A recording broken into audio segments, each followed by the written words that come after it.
Bagaimana jika suami mengambil uang simpanan istri, tapi suami punya alasan karena istrinya boros dan uang tersebut digunakan untuk membeli aset untuk keluarga mereka sendiri? Apakah suami berdosa? Nampaknya banyak istri yang sudah bisa menjawab sendiri, tapi saya tetap menjawab. Ibu punya harta warisan dari orang tua, punya ruko, punya kebun. Bagaimana cara menghadapi orang tua yang masih awam agama? Padahal hampir segala cara saya lakukan, termasuk berdoa, berikhtiar. Jangan mentang-mentang udah ngaji sama BKMT, Insan Cita Indonesia, Muslimat Nahdlatul Ulama Al Khairat, lalu pulang dari pengajian langsung panggil ibu, ayah, ya ayyuhallazina kafaru. Gak bisa. Saya walaupun ustadz tamat Mesir Maroko, di mata ibu saya tetaplah anak kecil yang baru pandai berjalan. Ibu tidak pernah melihat anaknya besar. Jadi kalau ada anak yang menasehati, menceramahi ibunya, ibu itu ngelihatnya lucu. Ente lucu ya, kecil-kecil udah pandai ceramah. Jadi caranya bagaimana? Cari orang lain di antara keluarga yang omongannya dia dengar. Cari ustadz Habib yang karismatik yang omongannya dia dengar. Melalui lisan dia kita pinjam, Habib tolong omongin ke ibu saya begini ustadz, karena kalau kita yang nyampaikan mental, begitu cara yang baik. Potongan-potongan video. Siapa ustadz yang paling dia senang? Ustadz Das'ad Latif. Cari potongan video Ustadz Das'ad. Ustadz Somad tanya, Mama senang dengan Ustadz Somad? Enggak senang, ceramahnya marah-marah terus. Kalau gitu jangan kirim video Ustadz Somad. Tapi kalau dia senang dengan Ustadz Somad, cari potongan videonya untuk melembutkan hatinya. Sesungguhnya sulitkah bagi Allah? Mudah. Innama amruhu idza arada syai'an ayyaqula lahu kun. Lalu kenapa Allah buat demikian? Supaya hati kita lebih khusyuk, supaya sujud kita lebih lama, supaya doa kita lebih melelehkan air mata. Maka jangan pernah berhenti berbuat baik. Jangan lawan, jangan teriak, jangan durhaka, senangkan hatinya, bahagiakan dia. Maka insya Allah Allah akan menurunkan kebaikan-kebaikan sampai kita mati, dan anak-anak kita pun akan menjadi anak yang berbakti insya Allah. Apakah saya sudah kalau bersentuhan, apakah sah wudhu kalau bersentuhan dengan suami? Habis wudhu bersentuhan dengan suami, wudhunya batal atau tidak?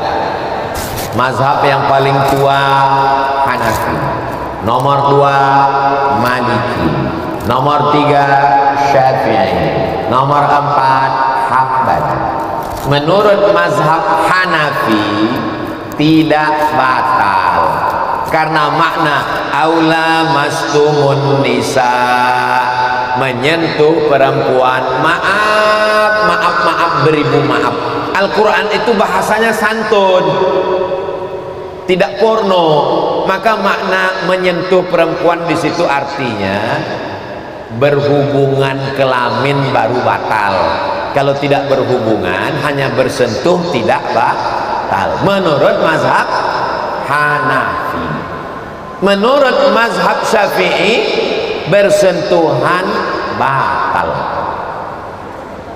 Mudah ngingatnya. Mazhab Hanafi, bersentuhan tidak batal, berhubungan baru batal. Mazhab Syafi'i, bersentuhan batal. Yang pertengahan mazhab Maliki, kalau bersentuhan ada nafsu batal, kalau nggak ada nafsu nggak batal. Kamu tadi bersentuhan dengan istrimu, ya? Kok kamu sholat nggak wudhu lagi? Aku dengan istriku nggak batal. Kenapa? Aku nggak nafsu dengan istri orang yang nafsu. Nauzubillah. Ini orang sakit ini. Nauzubillah, nauzubillah. Mudah-mudahan Allah menjaga suami ibu jangan sampai dilarikan pelakor. Di antara amin rasanya inilah yang paling kuat.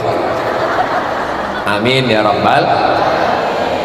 Saya ulang sekali lagi, mazhab Hanafi tidak batal, mazhab Syafi'i batal, mazhab Maliki kalau bernafsu batal, kalau tidak bernafsu tidak batal. Tapi dalam pengamalan sehari-hari saya berpegang pada mazhab Syafi'i.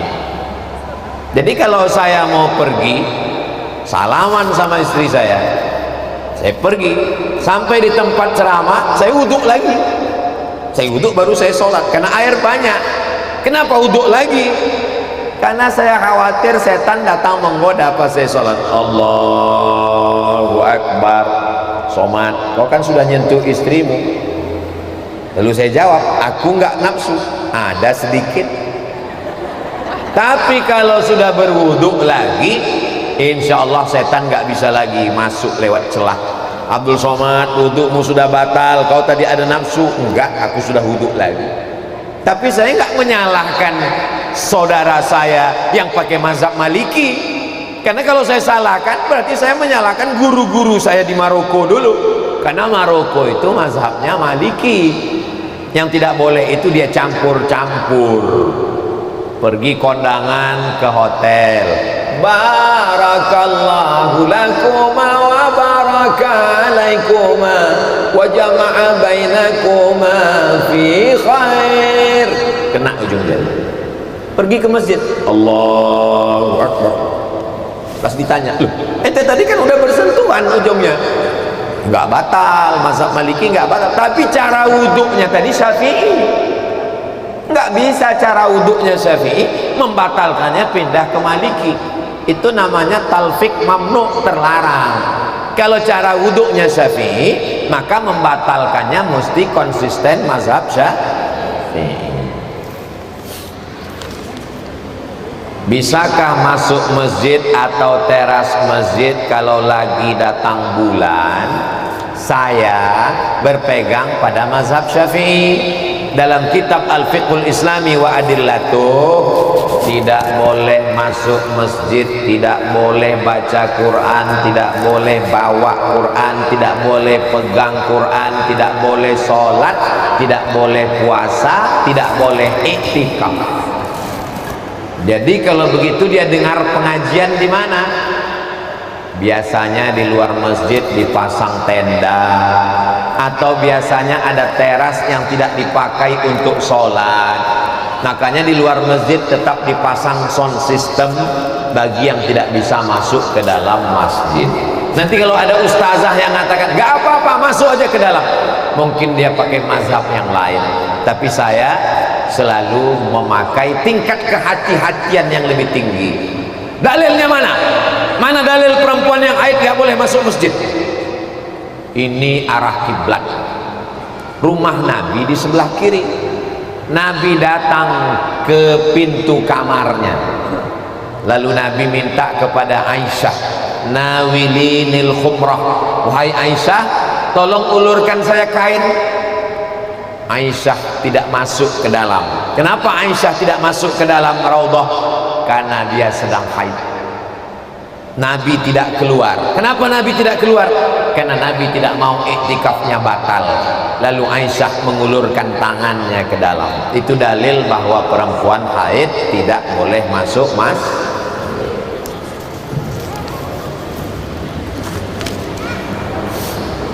sebagaimana dalam kenyataan yang terlihat begitu banyak terdengar pernikahan siri.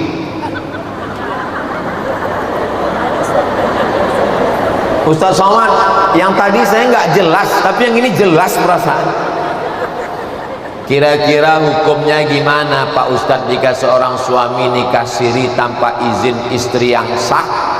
Dan jika pernikahan itu telah terjadi, apakah perbuatan mereka dikatakan dosa?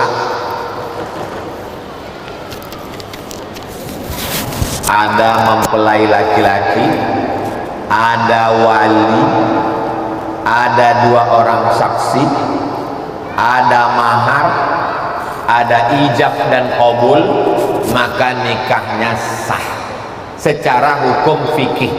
Kalau nggak percaya sama saya, tanya sama Ustadz Lutfi Godal dari kantor urusan agama. Tapi secara negara nikahnya tidak sah. Kenapa? Tidak terdaftar di kantor urusan agama. Jangan mau nikah siri, karena nanti kalau suaminya pergi nggak pulang-pulang, dia tidak bisa menggugat ke pengadilan agama sampai mati, nggak bisa. Nunggu ninggal baru bisa dia kawin lagi. Jangan mau nikah siri, karena nanti kalau meninggal suaminya, harta dikuasai oleh istri pertama atau mertuanya, dia tidak bisa menuntut karena tidak ada surat. Kejahatan terjadi bukan karena hanya ada niat dari pelakunya, tapi juga karena ada kesempatan. Waspadalah. Ibu jangan cemas bapak nikah lagi. Kenapa? Karena di Indonesia pakai kompilasi hukum Islam Indonesia, tidak bisa laki-laki menikah di kantor urusan agama kalau tidak ada surat izin dari istri pertama yang ditandatangani materai 6.000, yang sekarang sudah naik jadi 10.000. Makanya ibu sebelum tidur malam, yakinkan di sekeliling tempat tidur itu tidak ada kertas, tidak ada pena, dan tidak ada materai, karena khawatir pas tidur lelap tiba-tiba spontan tanda tangan. Soalnya tadi siang saya lihat ada orang punya handphone, itu di belakang handphone tuh banyak sekali materai. Dan nanti surat itu dibawa ke kantor pengadilan agama, hakim bertanya, wahai istri pertama, ya Pak Hakim, betulkah ini surat Anda menandatanganinya? Betul Pak Hakim. Dalam penuh kesadaran? Betul Pak Hakim. Anda memang betul-betul izin? Jangan tanya lagi Pak Hakim, darahku sudah mendidih.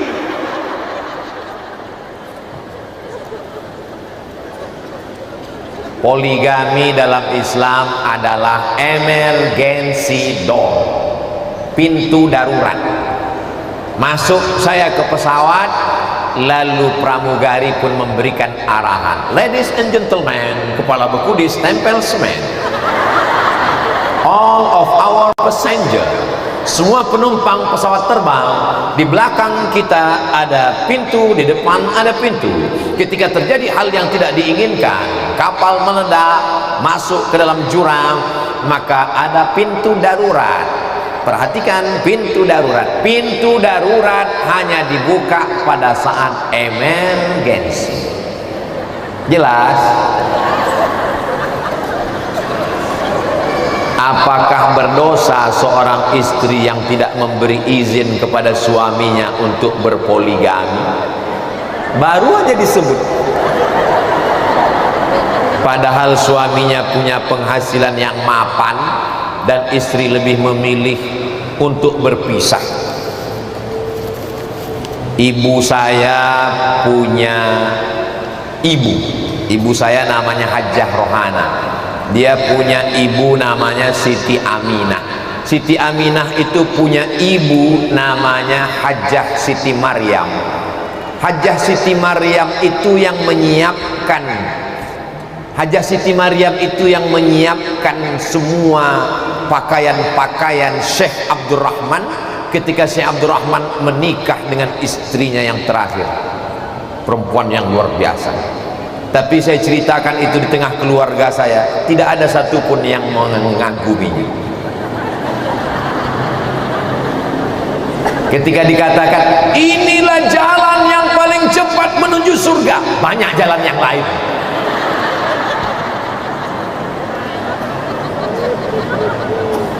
Kalau ibu sanggup, ibu mampu, maka jalanilah. Tapi kalau tidak mampu, maka jangan dijalani. Hidup ini singkat, jangan hidup dengan penuh keterpaksaan. Ketika kita mati menghadap Allah, yang setia menemani kita hanya amal soleh, bukan somat. Jadi kalau siap, teruskanlah. Kalau putih, katakan putih. Kalau hitam katakan hitam, kalau padi katakan padi, kalau beras katakan beras. Jangan hari ini putih besok hitam berubah-ubah. Istikharah 2 rakaat, usolli sunnatal istikharah, izin poligami lillahi ta'ala. Kalau memang sanggup berikanlah, kalau tidak sanggup katakan baik-baik, aku tak sanggup bang. Jelas? Insya Allah saya memberikan yang jelas-jelas. Saya tidak mau berbunga-bunga, berbola-bola. Sudah bertahun-tahun tidak bertegur sapa, tapi satu rumah. Ini namanya satu rumah dua hati. Sudah gugat tapi tidak ada keputusan karena tak ada saksi. Akhirnya batal. Apakah saya berdosa sudah bertahun-tahun tidak memberi nafkah zahir dan batin? Yang bertanya ini tak jelas entah laki-laki entah perempuan. Tapi dari bunyi kalimatnya, memberi mungkin laki-laki. Sebagai laki-laki, kalau kamu suka, kamu teruskan. Kalau tidak, kamu punya keputusan. Sebagai perempuan, kalau kamu suka, kamu teruskan. Kalau tidak, maka perempuan punya hak, namanya hak khulu'. Kalau laki-laki punya hak namanya tolak. Kalau perempuan punya hak namanya khulu'. Punya suami pecandu narkoba, pezina, pemabuk, selingkuh, pulangnya nggak jelas, baunya setengah setan. Lalu kemudian ibu takut karena dia berkata, surga di bawah telapak kaki papa mah. Pembodohan luar biasa.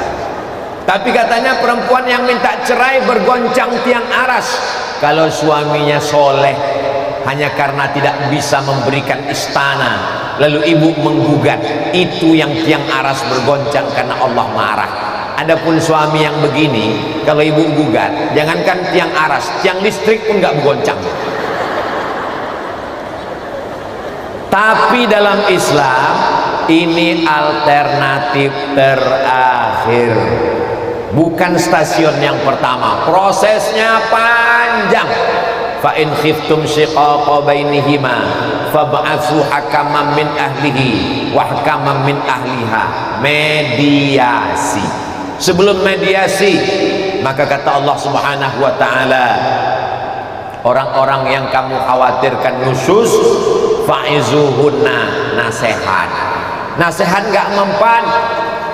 Farriquhum fil madaji, pisah tempat tidur, enggak mempan. Wadribuhun, tidak mempan. Baru mediasi, tak juga mempan. Bunga bukan setangkai, kumbang bukan seekor, patah tumbuh hilang berganti, hilang satu tumbuh seribu. Tapi prosesnya panjang, bukan dikit-dikit mengamuk, marah tak tentu arah. Jangan cepat marah, nanti kamu lekas tua. Bagaimana jika suami mengambil uang simpanan istri, tapi suami punya alasan karena istrinya boros, dan uang tersebut digunakan untuk membeli aset untuk keluarga mereka sendiri? Apakah suami berdosa? Nampaknya banyak istri yang sudah bisa menjawab sendiri, tapi saya tetap menjawab. Ibu punya harta warisan dari orang tua, punya ruko, punya kebun. Bapak juga punya harta warisan orang tua dan hasil kerja. Setelah itu kalian menikah. Apa beda harta bapak dan harta ibu? Di dalam harta bapak ada hak ibu, namanya nafkah. Di dalam harta ibu tidak ada hak bapak. Jelas? Ibu punya ruko, ibu punya kebun, ibu punya emas. Sebelum menikah milik ibu. Bapak tidak punya hak apapun terhadap harta itu. Tapi karena bapak ini orangnya kasihan, dia takut ibu shopping terus, akhirnya dia ajak atur, ini kita investasikan ya ma, tapi ibu mesti hati-hati juga, takutnya dia pakai untuk persiapan yang lain. Tapi saya mesti jelaskan bahwa ini punya ibu, ini punya bapak. Kalau tidak nanti orang menganggap perempuan kalau sudah menikah, gelangmu punya saya, tanahmu punya saya, rukomu punya saya, karena surgamu di bawah tapak kaki saya. Pembodohan.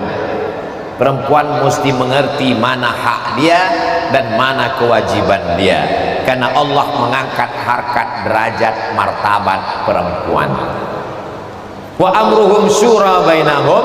Kalau mau investasi, mau beli barang, uang ini dibelikan supaya ibu tidak boros, mesti diputuskan secara musyawarah, dan surat menyuratnya jelas, ini punya ibu, punya bapak, atau mau dibuat atas nama anak supaya tidak terjadi silang sengketa di masa akan datang.